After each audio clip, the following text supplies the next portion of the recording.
We begin in Egypt, where supporters of Egypt's new regime on Tuesday welcomed the swearing-in of the new cabinet, while those who supported ousted President Mohamed Morsi criticized the move, reflecting the deep polarization of the Egyptian society.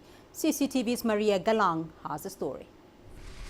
Egypt's interim leader swore in a cabinet on Tuesday that included women and Christians, but no Islamists, as the military-backed administration moved swiftly to formalize the new political order and present a more liberal face that is markedly at odds with the deposed president and his supporters. For most of the 2 years since the overthrow of longtime leader Hosni Mubarak, Egypt has been split into two camps, one led by Morsi, his Muslim Brotherhood and its Islamist allies, and another led by secular Egyptians, liberals, Christians and moderate Muslims. The fault lines remain, except that the Islamist camp is no longer in power. I feel that this is the first time that the process of choosing ministers is based on a scientific method rather than based on nepotism. The new ministers know exactly what they are facing. The interim president's spokesman had earlier said posts would be offered to the Muslim Brotherhood, but the group promptly refused, saying it would not take part in the military-backed political process and would continue protests until Morsi was reinstated. We believe that the military coup is illegitimate, and so are all the decisions based on it. Therefore, the interim president, his cabinet and his constitutional declaration are illegitimate. Egypt's military already wields great influence behind the scenes, and the army chief General Abdel Fattah el-Sisi, who ousted Morsi on July 3rd, was given a promotion in the cabinet. He became the first deputy prime minister in addition to keeping his post as defense minister. Prime Minister Hazim el-Biblawi, an economist in his 70s, leads the government of 33 other ministers. Women have a somewhat higher profile in this government, with 3 ministries, including the powerful information and health ministries. Most past governments for decades have had at most only 2 women. The cabinet also includes 3 Christians. This team now faces the formidable task of showing they are more efficient and resourceful than their predecessors in the midst of unrest on the streets of Egypt. Maria Galang, CCTV. Well, let's get more insight into the developing story in Egypt, and we are joined by CCTV's Adel Mahroui, who joins us live from Cairo. Adel, this new cabinet now seems to have polarized the two camps even further. Is there hope for reconciliation, or are we likely now to see even more divisions? Definitely, the polarization is getting deeper, and this was one of the first speculations about the army movements. If the army supports one side rather than the other, it will definitely deepen the polarization. This is what we're seeing now. And actually, Egypt is not now only 2 sects, pro or anti-Morsi. We're talking about 3 camps in Egypt, those who are anti the Brotherhood in general, and those which includes supporters of former President Hosni Mubarak, and there are those who are anti both Morsi and Mubarak at the same time, and the third group is the pro-Morsi supporters. So the sections or the divisions are getting bigger in number, and we see a trend. Generally, there is this trend. Analysts have been trying to warn from this, and the more the political movement takes a side or gets to one side rather than the other, the polarization will deepen, and unless there is a successful reconciliation, this will only spread more in the country and maybe more over the region. And so far it seems that the reconciliation efforts by the interim president and his government have not been successful with the Muslim Brotherhood. Adel, General al-Sisi, the defense minister, is now being sworn in as an interim deputy prime minister. What role is the army there likely to have in the transition and that road to stability? Well, the army, although it stated several times it does not want to have any political role, General or Marshal Abdel Fattah el-Sisi has accepted to be the Deputy Prime Minister for Security Affairs, taking it from an angle that playing politics rather than he's just supervising the entire security profile of the country. But also there seemed to be a very continuous approach by the political parties, and everyone is trying to get the approval of the army, because the army was the main leader or the main actor who could physically oust former President Mohamed Morsi, and therefore its approval to the entire transition is very important.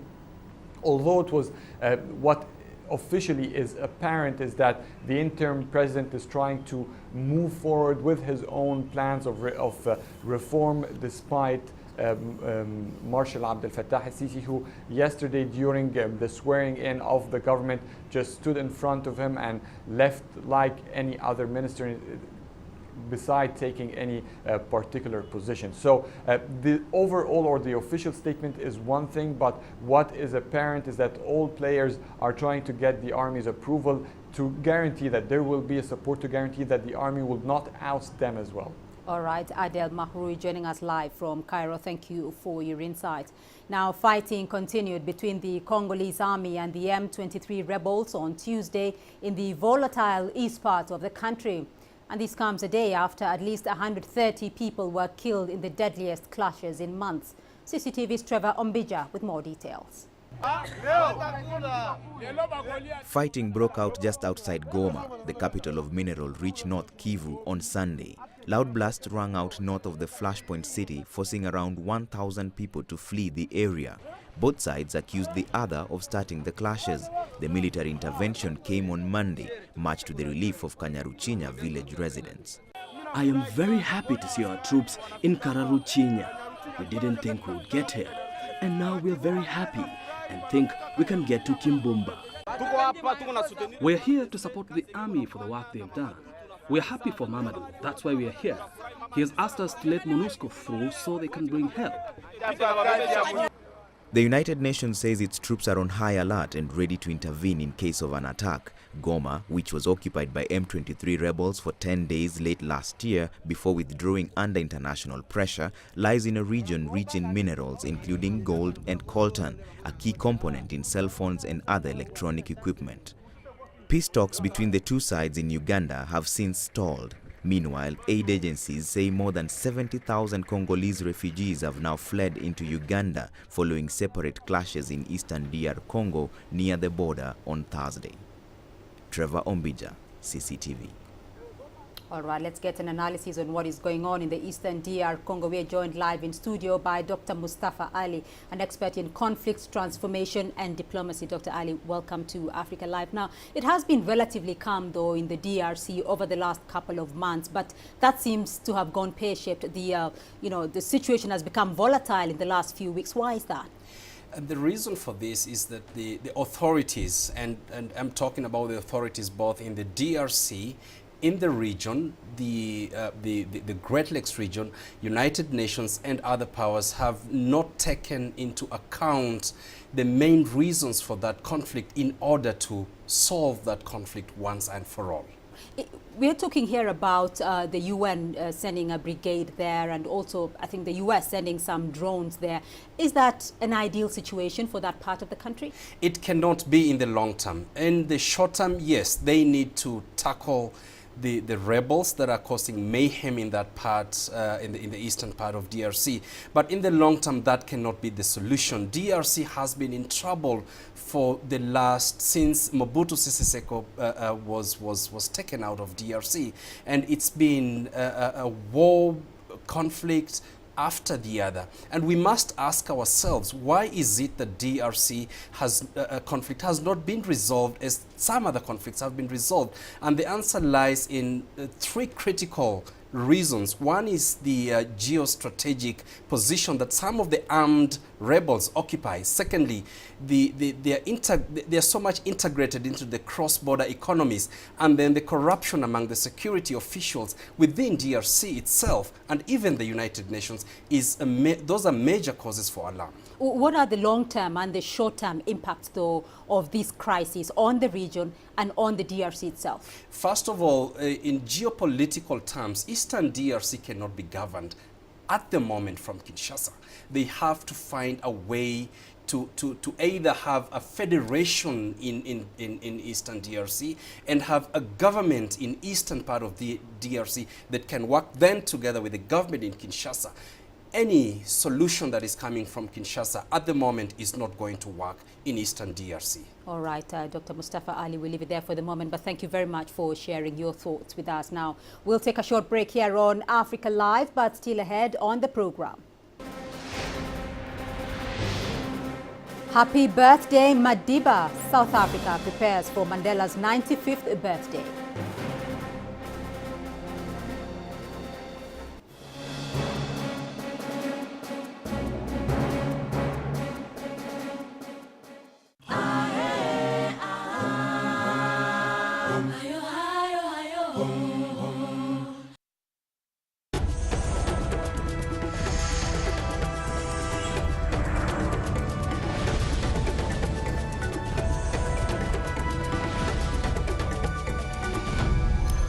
Thursday will see celebrations around the world for a very special birthday, that of South Africa's former leader and anti-apartheid hero Nelson Mandela. A group of prominent figures are urging people across the globe to dedicate 67 minutes of their time to helping others in honor of Mandela's 67 years of public service. Clementine Logan has more. The 18th of July marks more than just a birthday. South Africa's former president will be turning an impressive 95 years old. But it's also now the 4th anniversary of International Nelson Mandela Day. And he has plenty of well-wishers. You're an example to us all of perseverance, forgiveness, strength, wisdom and grace. Never before in history was one human being so universally acknowledged in his lifetime as the embodiment of magnanimity and reconciliation as Nelson Mandela.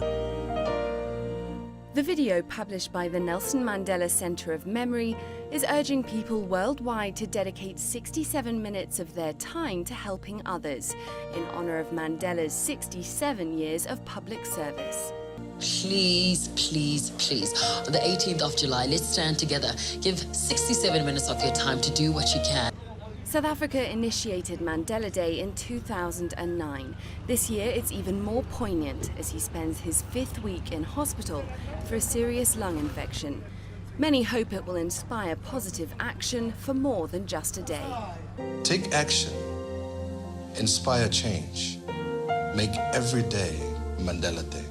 And that people worldwide will continue to remember the man who helped lead the way. Thank you for your example, Madiba. Clementine Logan, CCTV.